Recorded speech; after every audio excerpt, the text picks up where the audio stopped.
Hello, Miss Lady. Hi. I'm on time this time. I'm barely on time, so it's okay. Are you having a good Memorial Day weekend? It's going okay. Yeah. It's going okay. I'm battling some sinus stuff because it's spring, and the allergies and the sinus pain triggers my migraines, so I've been having to take extra naps. So Well, that's where we're naps, at. that doesn't sound so bad. I take extra naps. But it causes me to not be able to get things done the way I want. So that's where we're at.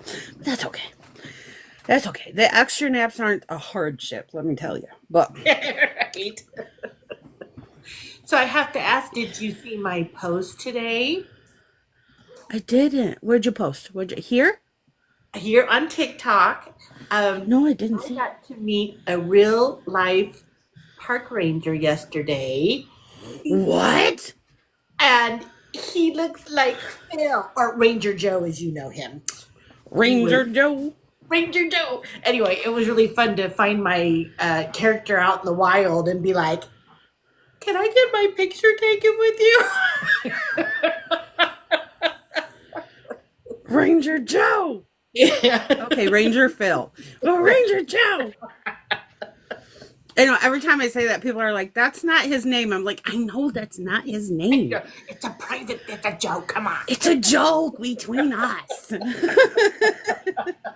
JC knows what I'm talking about. I've been calling him Ranger Joe since the beginning. I know that's not his name. So, I've been, we'll give it a minute so you can get some people here. But so you've been doing okay? Yeah, I've been doing good. Yeah, I mean, work is work. I love my job. Don't get me wrong, but I would rather be writing full time. But Right. it is what it is. But work's been busy. It's our busy season. And I'm now a great aunt, so got that going Ooh. on. Yeah, and then my Got brother. that great in the title. Right? Yeah, my sister called me because she's like, I've been feeling really depressed because, they're calling me grandma. She goes, and then I realized you're a great aunt, and that's way worse. And I was like, No, it's not. I don't know about that.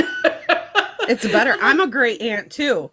Yeah. So Well, and then my friend came and goes, she was so cute. She's like, well, it's in the title. Great. You're great. And I'm like, you know what? I like the way you're phrasing that much better. Yeah.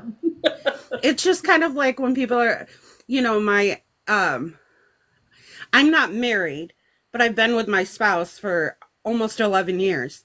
Oh, And wow. he has a daughter that he brought into the relationship. And for a long time, her mom wouldn't let her call me her stepmom because we're not married. Oh. So she just took to calling me her bonus mom. And I was like, and people were like, I'm so sorry, she won't let you call her her stepmom. I was like, I prefer the term bonus mom. Right? It's a term of endearment. Yeah, I prefer bonus. Like, Yeah. I'm a bonus. Okay, she considers me a bonus. All right. Yeah. I'm bringing something to the table, okay, people? So she considers me a bonus. So I don't know about you, but I prefer that term anyway. She's still, her mom's gotten over that, but she still calls me her bonus mom. Aww, So that's sweet. So yeah, I'm a great aunt too. So we're great. Yeah, It's in we our are. title. You just own that. Yeah. We just own it. I am great. I'm great because it's literally in my title. Yeah. So Yeah. Yeah, that's kind of been it. Like the new book just came out, and I'm back on to book 5 of I've Missed My Little Island. So Yeah. Back to the island for a bit until I can think of something else. Mm. Yeah. The ones I talk to are the ones I talk to. You know what I'm saying? Right. Okay. Well, we'll get started then. All right, everybody. This is the Tarta Time author interview with Miss J.C. Fuller, mystery author. And what was the other one? It was My witty, gritty psychological thriller. There you go. I knew you had some extra words in there. I didn't want to say psychological thriller because I knew there were some other words attached to it. Right. Okay. So, and she also happens to be one of my besties. So, you know. That's Tarta. Yeah. It's so funny. I know I wasn't like part of the discovery of you getting that nickname, but it is just so fitting. And every time I think of it, I'm like, Tarta! Tarta! Like, it's like the warrior cry, you know? You know, I have a very fierce personality and I know it. So it is kind of just who I am. Yeah. I own it. Perfect. I own it. You know, it's just, I own it. And the funny part about it is how I got the name was a complete accident, but I kind of think that's how some things happen. They happen on accident, but they're meant to be, you know? It's fate. Yeah. So you just got to run with them. And I ran with it. I love it. I love it. I ran with it. Now, because of you, and I've told you this before, but because of you, I realized I like mysteries. Yay. Okay? I used to be one of those people that was like, if there's no romance, I don't want it. Okay? But I met you. I thought you were amazing and the sweetest person on the planet. And I was like, I'm going to read your book. I don't normally read mystery. It's probably not going to be for me, but I'm going to read it because she's my bestie. I'm going to read your book. And then I read it and I was like, I need to read the next one. So you introduced me to mystery. I realized I like mystery, which shouldn't have surprised me because I do like. Well, your books I do like suspense. Right, you write suspense. Yeah, it's actually right up your alley. Yeah, so it shouldn't have surprised me.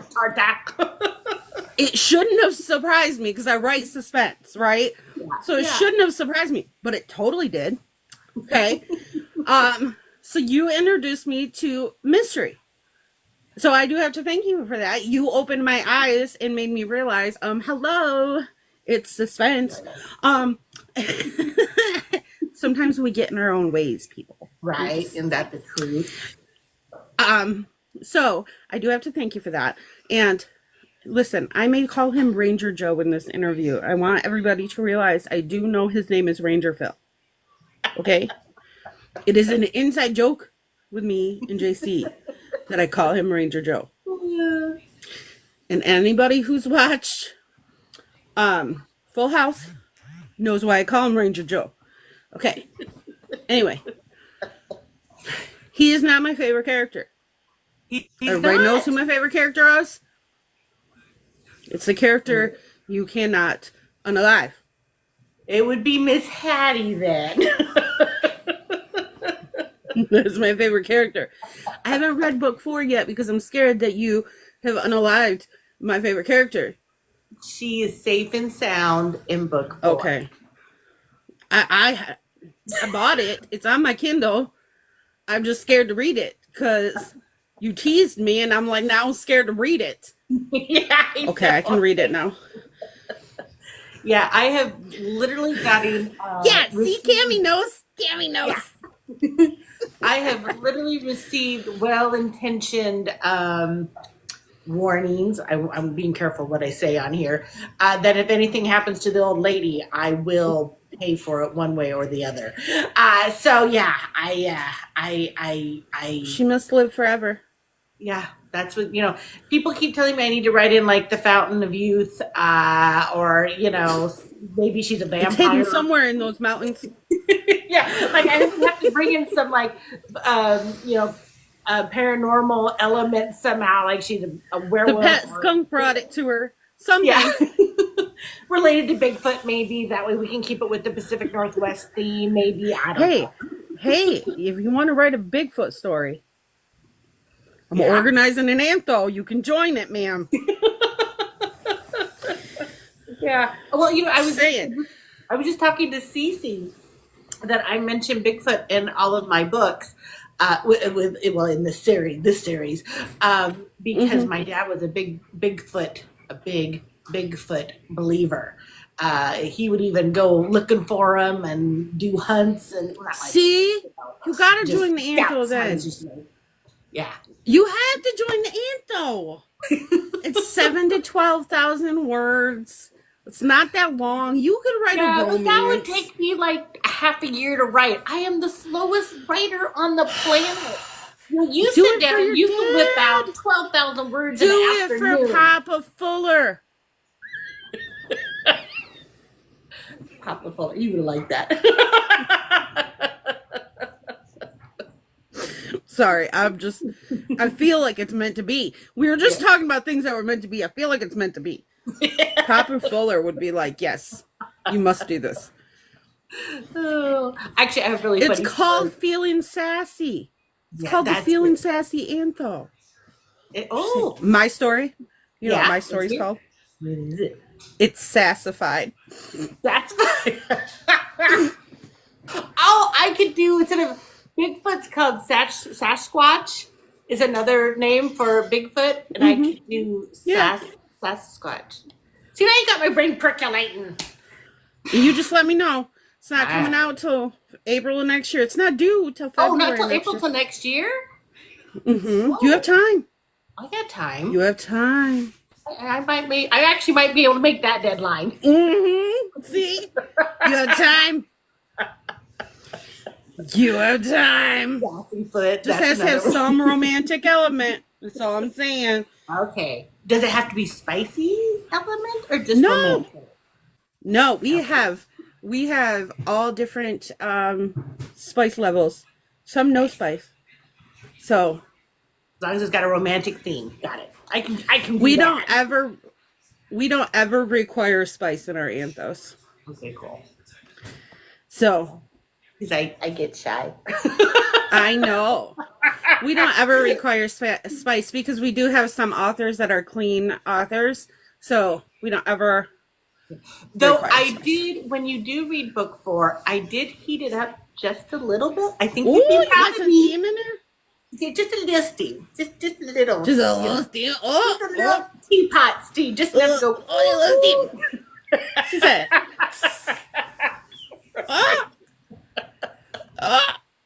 You'll she got sassy at us. You'll probably be trying to be like, ugh, this is not steam. This is a light fog. She got sassy on us. I'd be like, ooh, JC, look at her. I'll probably send you like a tear. I'd be like, I'm so proud. I'm so proud. That's what happens when you hang out with us spicy authors. I know. You know what I tell you? We see a steamy kiss and we send you, I'm so proud of you. I'm so proud of you. I tell you, when I joined BookTok, I could not for the life of me find mystery and fellow thriller authors for nothing. And you know what? The romance community, you guys adopted me and welcomed me in with open arms. And so I'm forever we don't judge. A romancy girl. Yeah. You guys are so welcoming and open-hearted and kind. We meet you where you are. You know what's funny? One of my closest friends that I met on BookTok, April Fellows. Okay. You know me.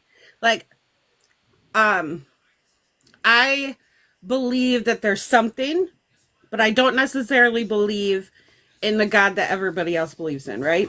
Yep. But I believe there's something, right? There's overall power. April Fellows is a Mormon. And she's a devout Mormon, okay? Her and I are like besties. Okay? Yeah. I write spicy shifter romance about bikers. She writes clean, fantasy adventure. Okay? She doesn't swear. She doesn't drink. Nothing. and then me, who uses cuss words like commas. We are close. Cuss words like commas. I love that. We are close, but the reason we can be is because we just meet each other where we are, and we accept each other for who we are. Yeah. And we love each other for who we are. Yeah. And the way April says it is because she loves me like Jesus would. Yep. That's how April says it. Yeah. She loves me like Jesus would. And I'm like, girl, you're the bestest. You're the cutest. Yeah. Every once in a while, when she needs to cheer me up, she'll say the F word and then she'll giggle. And it's not her saying the F word that makes me laugh. It's the giggle afterwards. So, that's just how we are. We meet each other where we're at. Yeah, yeah.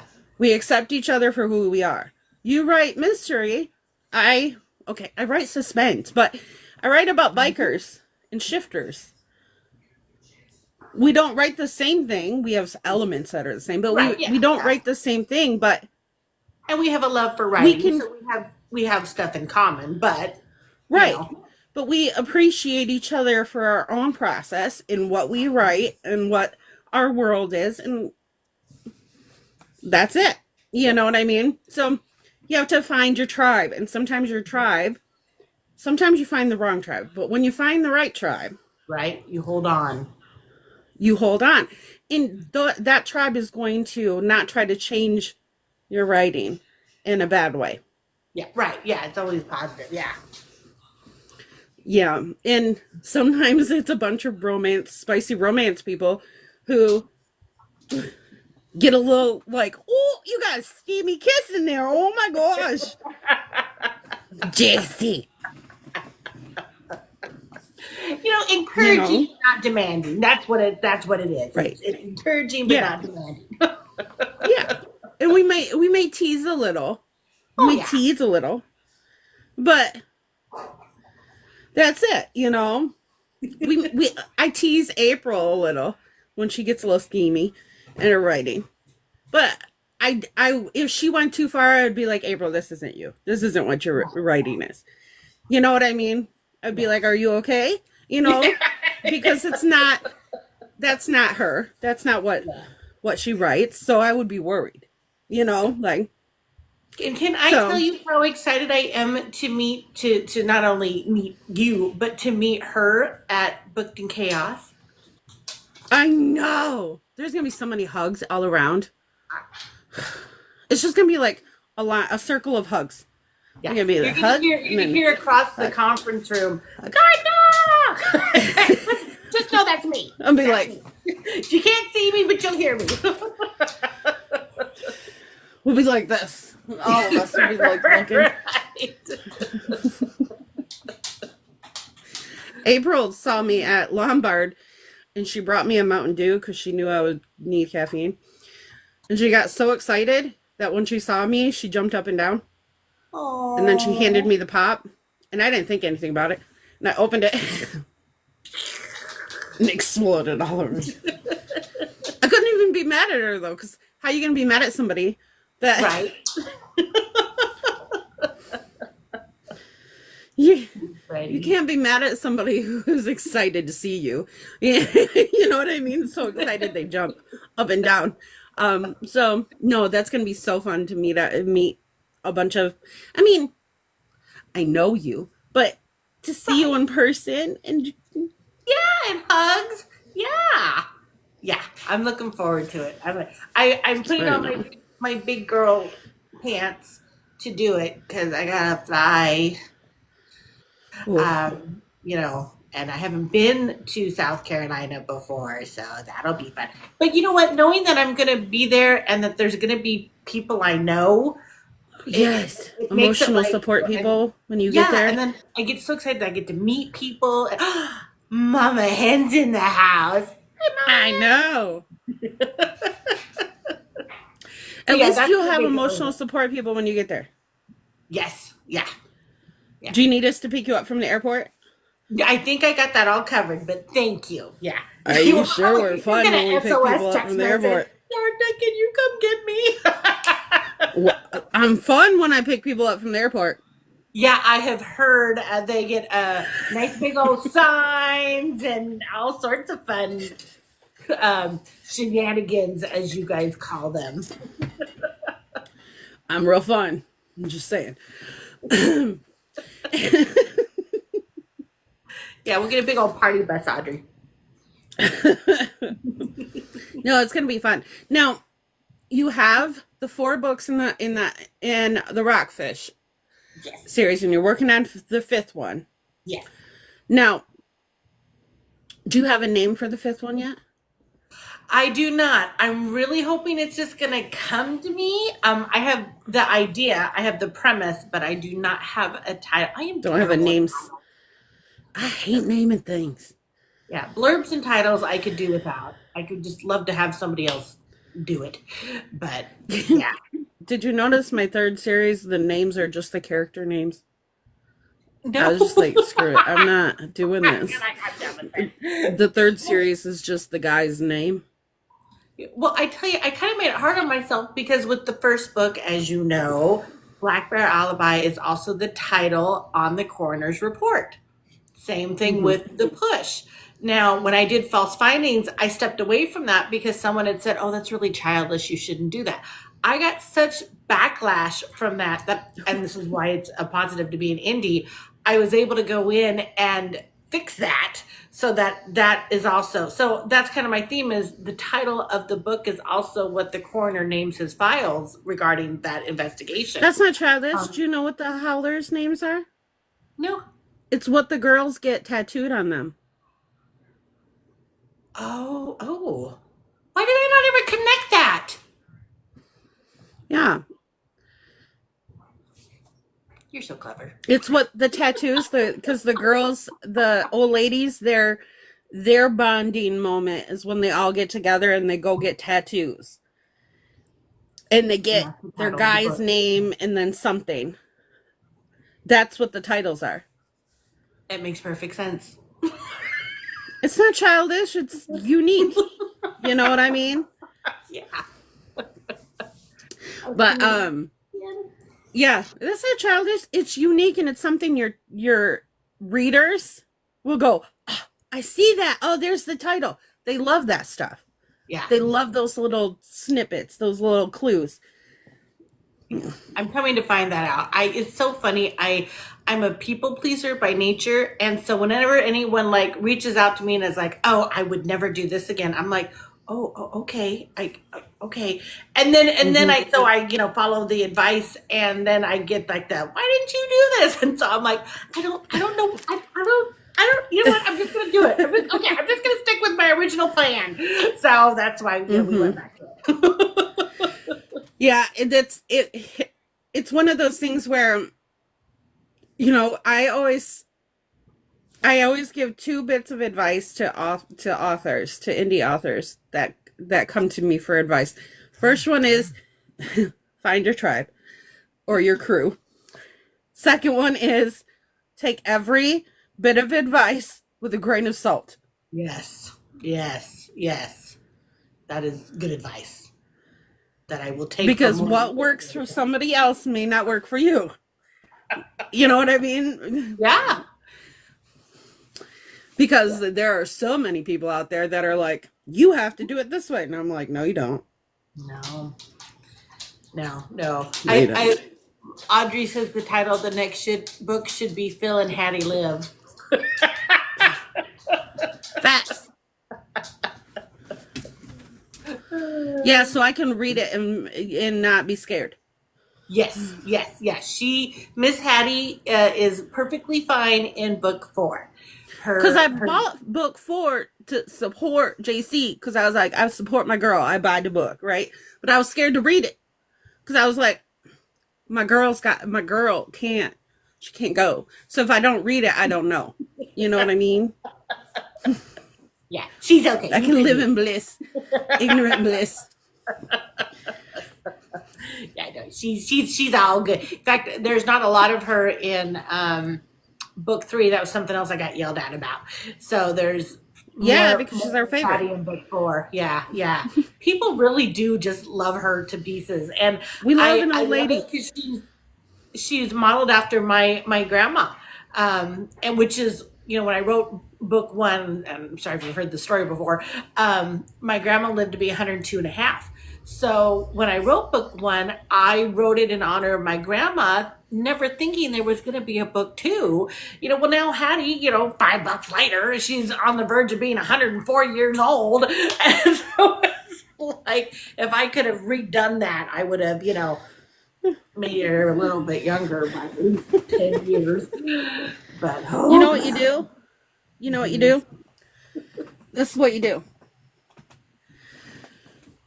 You have it to where a story comes out, a secret comes out, where she's not really that old. She lied on something about her age. You are brilliant! Like, what if she needed, to marry her husband? And she lied about her age. She lied about her age. You're brilliant. Oh, my gosh. And then she can't tell anybody because they had a centennial party for her. Yes. She lied about her age, and then they had like a big party when she turned 70. And then she was like, I'm really only 65.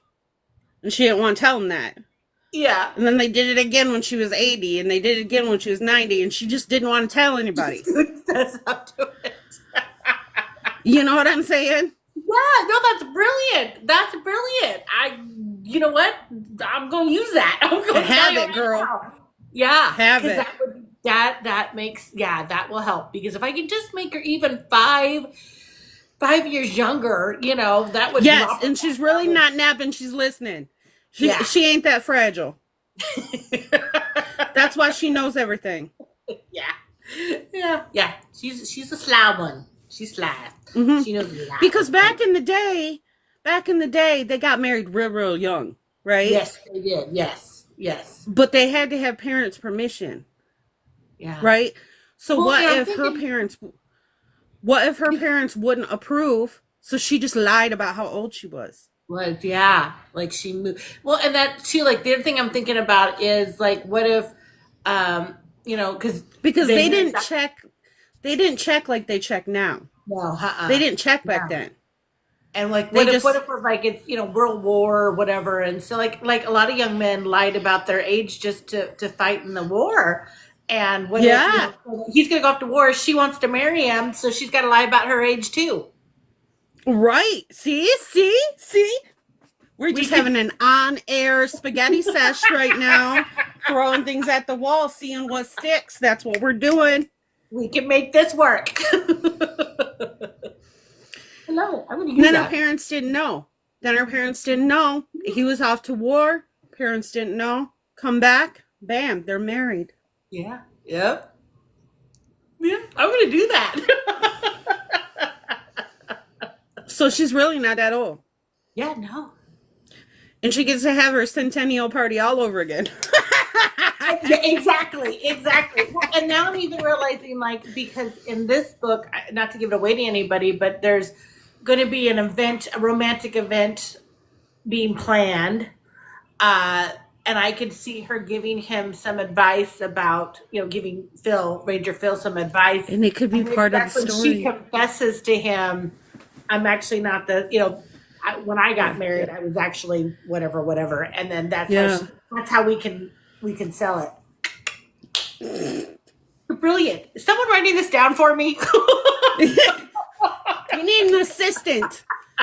Kami, you're on it. Kami's my critique partner, so I'm like, you got one job. She's taking notes. She's got you. Yeah, she's taking that. Good. That's brilliant. That's brilliant. See, this is why you need a crew. This is why. Yeah. Because sometimes you're like, I don't know what I'm going to do. You hit a spot, right? And then your bestie goes, well, have you thought of this? And you're like, solution to my problem. Listen, let me tell you on the witty gritty thriller. So you and I have talked before about pantsing versus plotting, and with my Mm-hmm. series, I've become a plotter, and I plot to my little heart's content. But with this witty gritty thriller, I decided to pants it.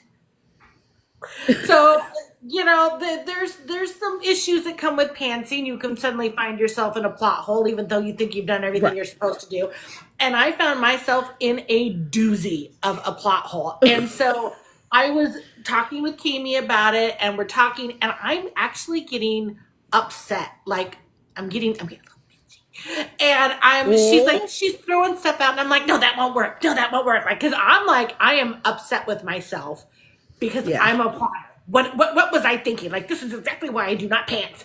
And all of a sudden she's like, well, what about da da da da da da da? And I was like, I mean, it was almost like someone slapped me with a bucket of cold water. It was just like, oh my gosh, yes. Perfection. And yeah, I don't have to throw this book away. Like, you literally saved the day. So that is thanks to Kami, who, like, yeah, because my brain was just like not happening. I couldn't do it. When we're in the Discord and we're in the when we're in the voice chat in there and we're all writing and one of us has a problem and we're like doing that, you'll know when something, and we're throwing out ideas, you'll know when it sticks because they start typing and they stop listening to you. And you're like, okay, all right, something worked, because they just tuned you they're out. not even paying attention anymore.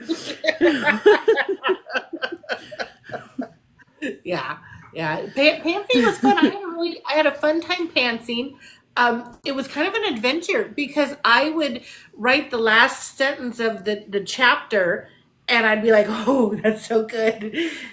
How am I going to get myself? What's going to happen next? It almost became like a challenge to be able to like start the new chapter. And I was switching POVs, so I would have it, and I write linear, so it's like all in a row. Yeah. So I at least had one chapter to think on it while I was writing the different POV.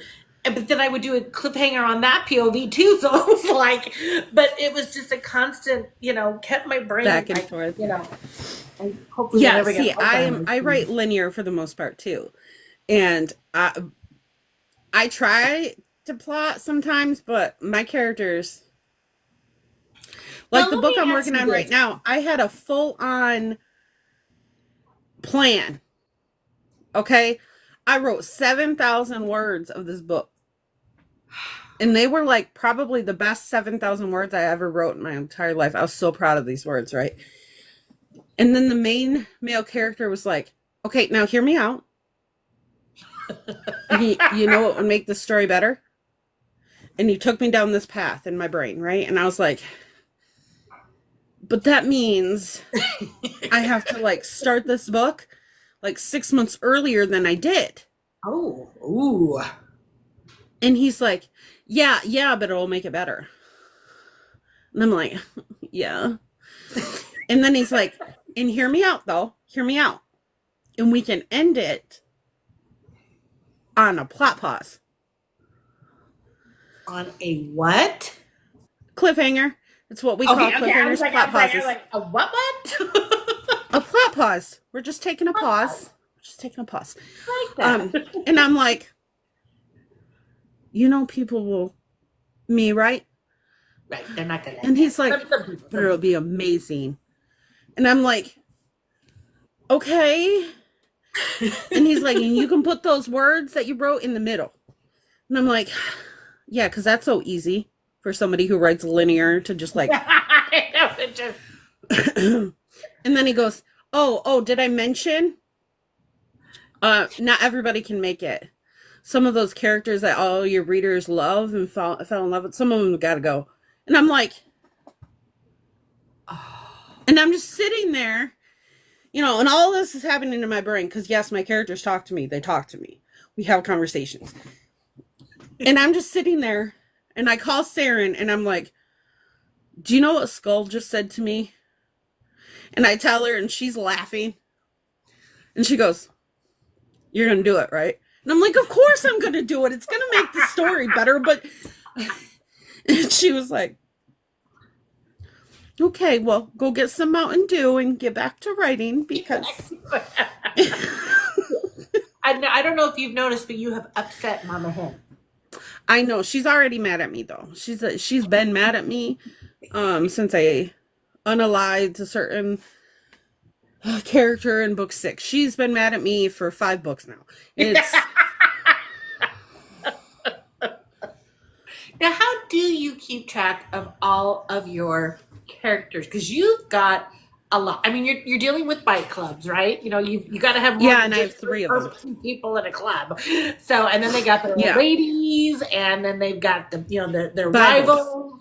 That's a lot character of Bibles. A lot of characters. Yeah, I have I have binders with character profiles in them, and it has all the basic information about the person, like their hair color, their eye color, their height, all that stuff. And then at the bottom of the page, it has who they're related to, what their kids' names are, what their parents' names are, all that stuff right there. Oh, the genealogy. Yeah. And then the second page is who their best friends are, who their enemies are, what they're known for, like if they have like a phrase or what they always wear, or, you know, if there's something that they're known for. And then I have a notes page where I can put like if they were involved in a big event, if something big happened in the story arc of the series, I can write it down so that I remember it, so that when I go back, I'm not like so. But yeah, no, I swear by my series Bibles because I'll be like, what color is so-and-so's eyes? There are 24 howlers, and that's just one club. I don't always remember what color so-and-so's eyes are. Yeah. Okay, I don't. Or what animal they are. I wrote one scene in a book. And then I had Kim Ringer come to me and go, question.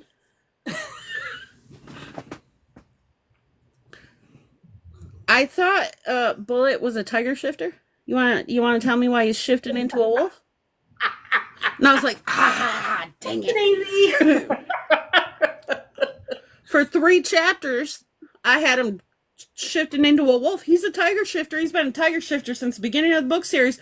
But in book 6, I had him shifting into a wolf. Maybe he was a wolf on his father's side, a tiger on his mother's side. You know, the full moon. We can make it still work. So, you know, you gotta have the information easily accessible. So I just have these folders that sitting next to my desk so I can grab them and just flip through real quick. Yeah, I need to create one. I have been neglectful of that. And so I have to flip back through my books and be like, what was his eye color? You know, and I had like this great scene that I did end up writing it, but it was supposed to be really humorous and funny. And it was all based on the grunge movement in Seattle, you know, back when Harry and Phil were a lot younger. And I was still able to make it work, but I realized that I was making them younger than they actually were. And I'm like, why did I make them so old? You know, I was still able to make it work. But I mean, the facts of your characters can really ruin future ideas that you're like, oh, that'd be so good if only he did have blue eyes, or if only he was a wolf. So this is my suggestion for you. You don't need to know everything about your character right off the bat. But the general things about your character, the hair color, eye color, height, body build. I know it sounds silly, but whether or not they're right-handed or left-handed. Oh, absolutely. Absolutely.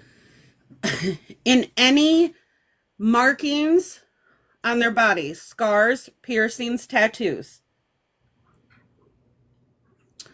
And any nicknames.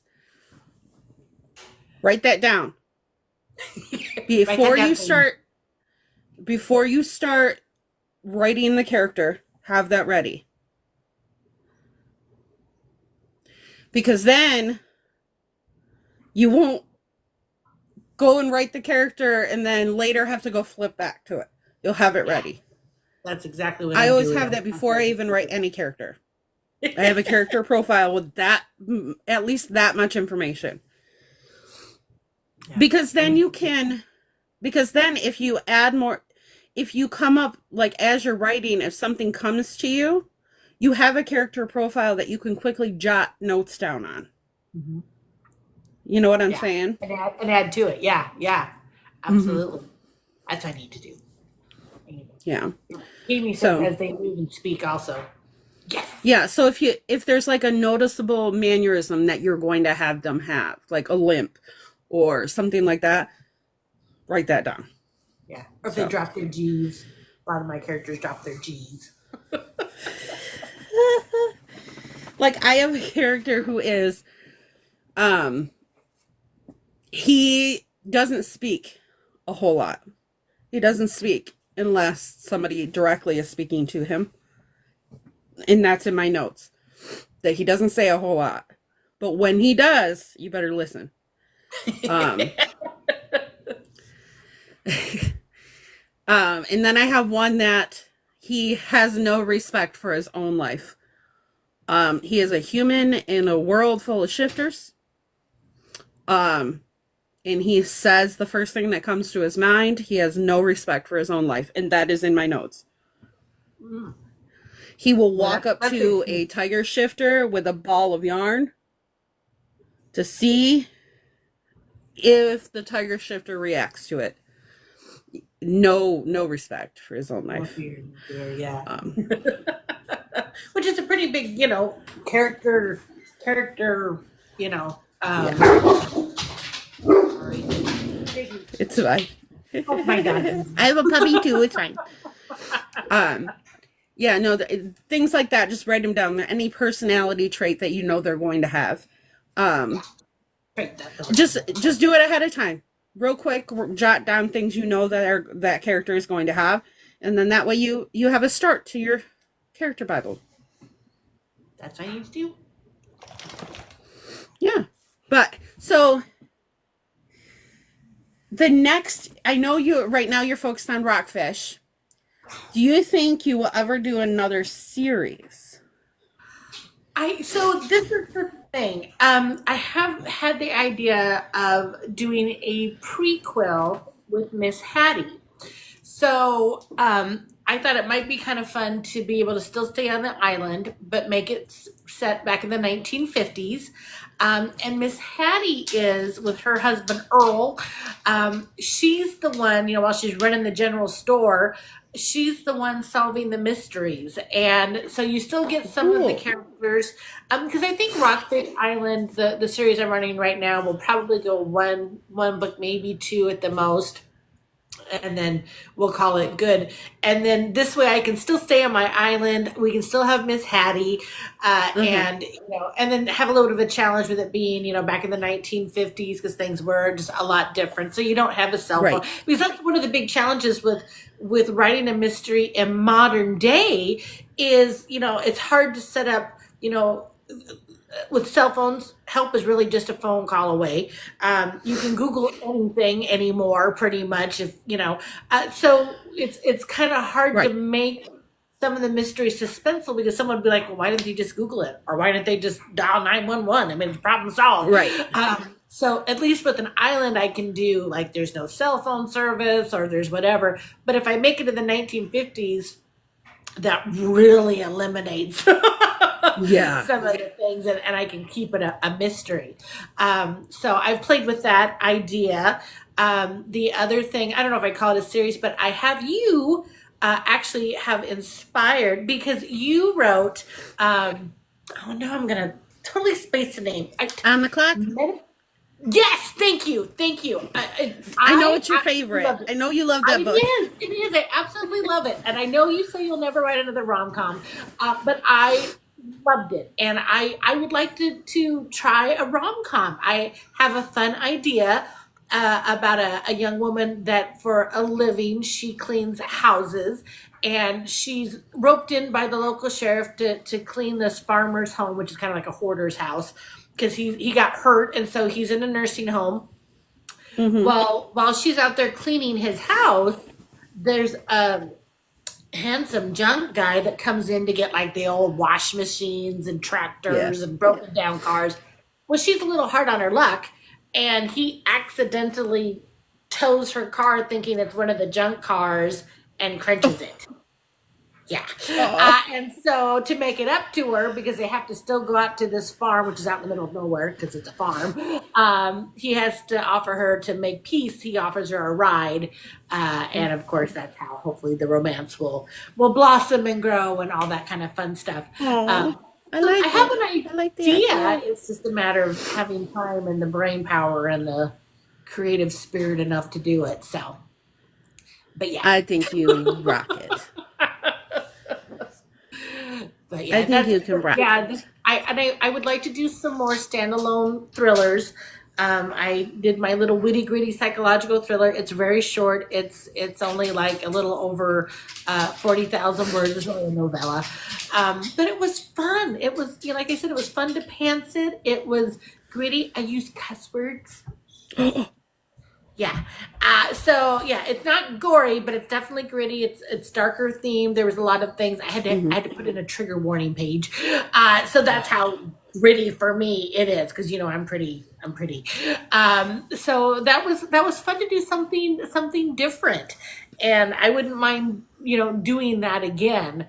Like I said, if I didn't, I love my job. I'm grateful to have a job, but if I didn't have a job, I could do a Right. lot more writing. Yeah. Yeah.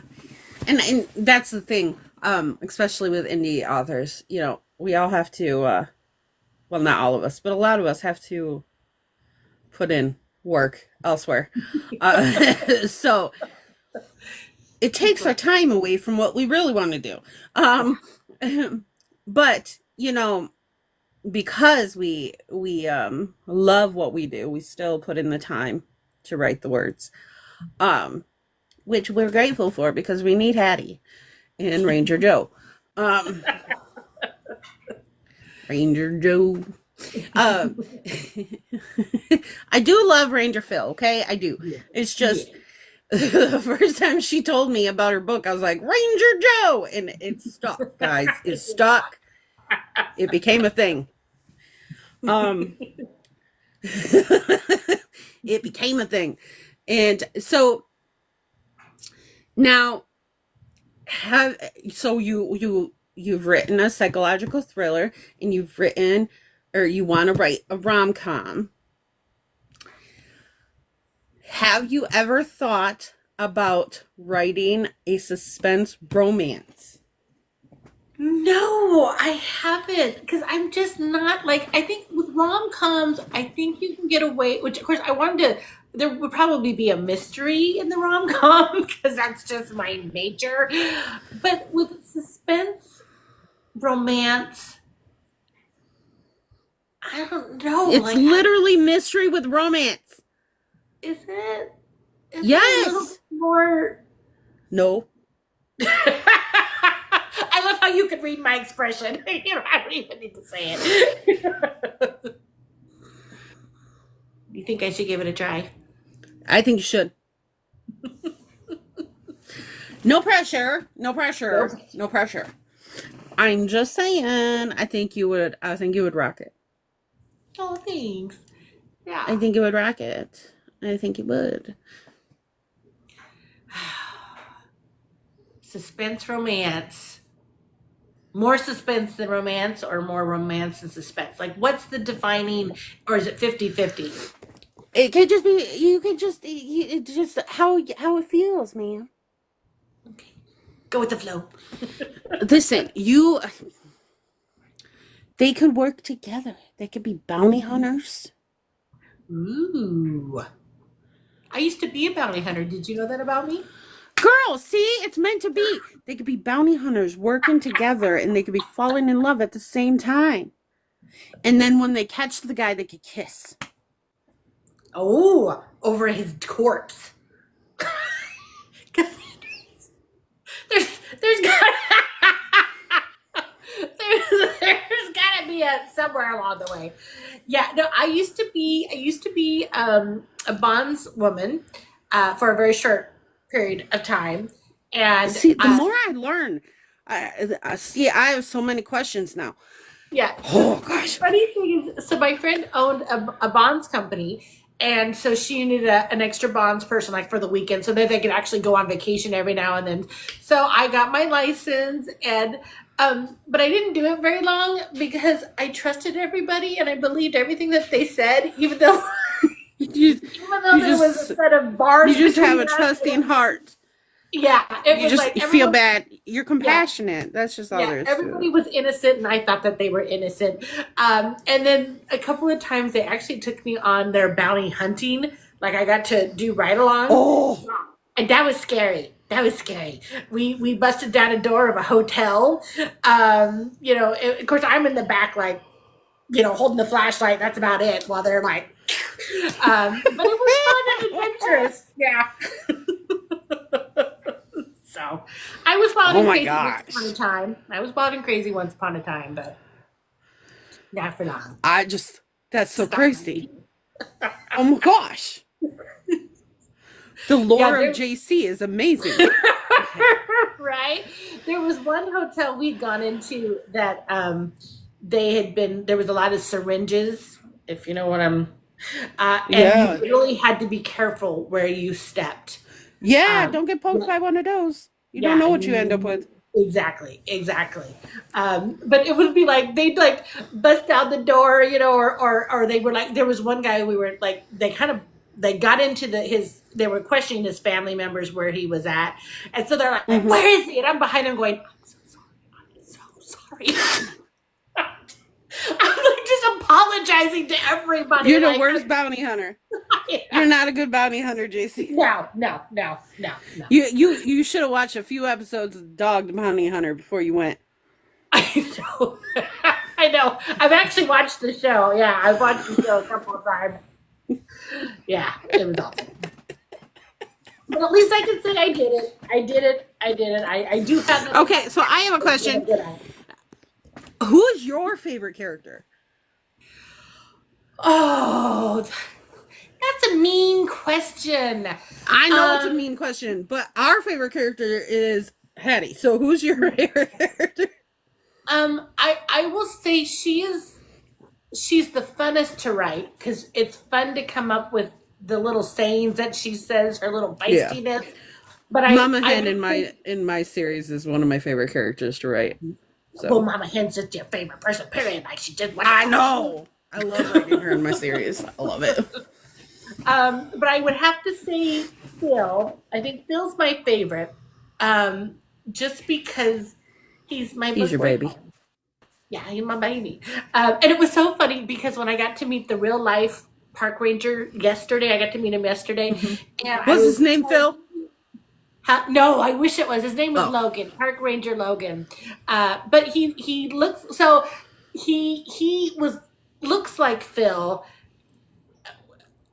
Not from Phil from the first book, because Phil in the first book has a beer belly. He's kind of, hangs out with Harry. They go drinking and stuff. So, but when he meets Sheriff Lane, then he starts getting back into shape and caring about his appearance and stuff. So the carry himself a little better. Right, like sucks it in. So the gentleman I met last night or yesterday would have been like book 4 Phil. But he was so sweet and kind, and like when we were talking, he like stuck out his hand and introduced himself, and I got all Twitter pated because that's what Phil does. Phil introduces, he shakes everybody's hand and is like, "Hi, I'm Phil," and I was just like, and I'm telling you, if I had been 10 years younger and 200 pounds lighter, that boy would have been in trouble. But she would have climbed him like a tree, folks. Yeah. But no, I love writing Phil because he's just the best of everybody. He's always kind, and yet he's protective. Yeah. And he's kind of on. He's a smart man, but he's not the brightest man. He And is smart, but he trusts people he shouldn't trust too. yes, yes, he's which is a little bit, you know. So he's a trusting soul, and but you know, you don't mess with the people that he loves, and that's True. the key thing about him is you don't want to get on his bad side.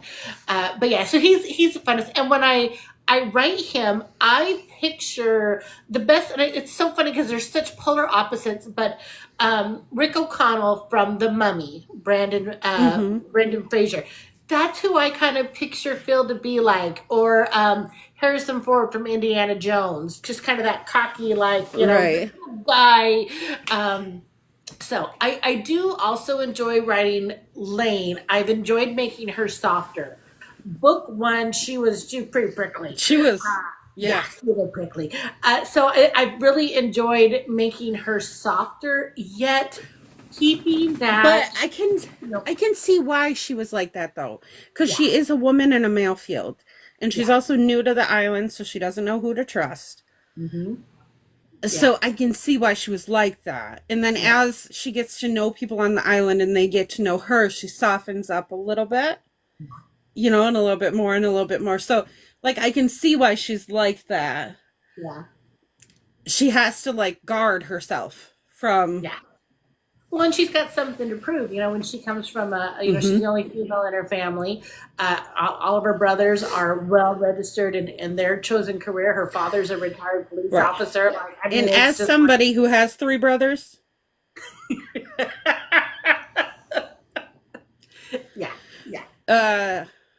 there's a reason I'm as I am. Right, you gotta be.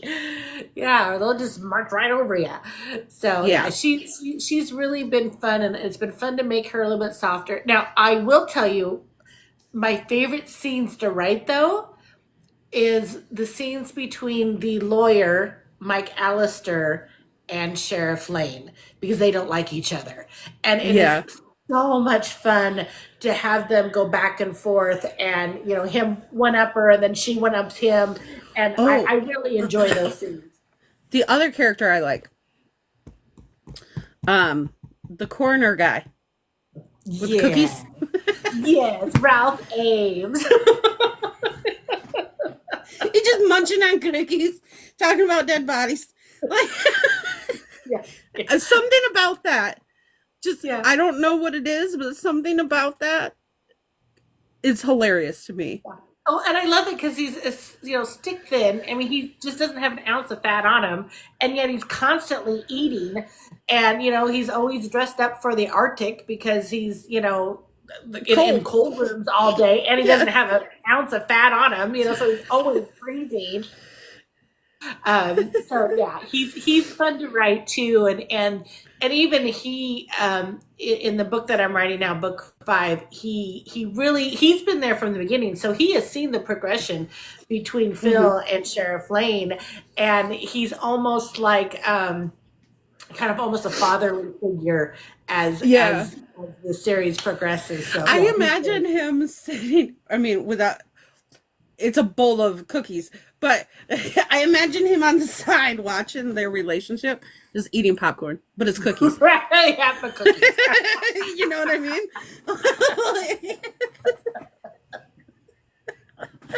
As they get closer and closer and closer and closer.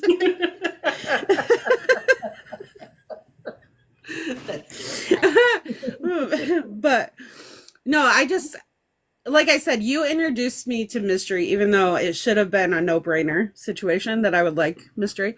But you introduced me to mystery. You are the reason that I read mystery. And I, for one, want to thank you for that. But for two, you made me realize that I should be more open-minded about series outside of romance. Oh, palate cleanser. So, yes, because Like I said, I was always if it doesn't have romance, I don't want it. But then I realized after reading your books, because I was supporting my bestie, and then I realized, hey, I like her books. I'm not doing But this. then I realized, right, then I realized, you know, I might like things other than romance if I just gave them a try. I am being close-minded, and I don't like that. So I also have you to thank for that. Aww. So, ma'am, you're out here opening minds left and right. You just don't even know Opening it. minds, changing lives. There we go. Look at you. Look at you. Now, where can people find your books at? They can find them on the Zon and also on Ingram, well, through Barnes and Noble, but primarily the Zon. I have an audiobooks for all 4 of the Rockfish Island Mystery Series.